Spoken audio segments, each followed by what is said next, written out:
Clown triste, même trop triste, écrit Yacine Bellatar sur les réseaux sociaux pour expliquer son sentiment après l'annulation de son dernier spectacle par plusieurs villes.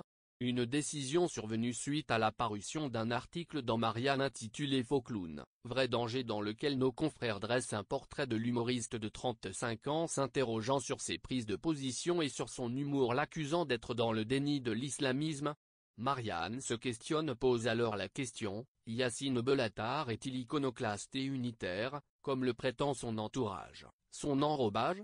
Ou bien shooté à un néo-racisme qui rêve d'occuper le haut du pavé contestataire, entre les pétitions d'Intelov fourvoyé et les ateliers pour raciser?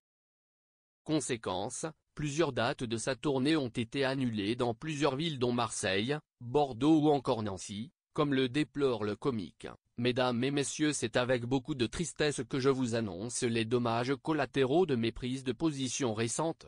Certains tourneurs ont décidé de céder à une image sulfureuse dont je suis victime ces dernières semaines à la suite d'un article mensonger. Un spectacle est un véhicule culturel et moral, certains propos ont accidenté ce véhicule.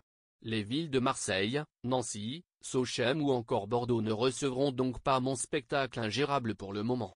Une bagarre a lieu en ce moment pour démontrer la nécessité de maintenir cette tournée qui était une récompense des années parisiennes. Je ne savais pas que se dire français offrait autant d'inconvénients.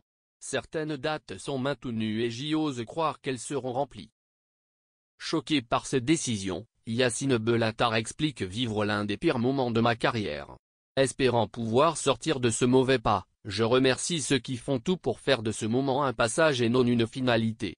Je voulais dire à celles et à ceux qui font de mon arrivée un problème de ne pas rentrer dans la calomnie, car forcément cela empêche tout débat d'avoir lieu. Et que serions-nous sans débat si ce n'est une assimilation?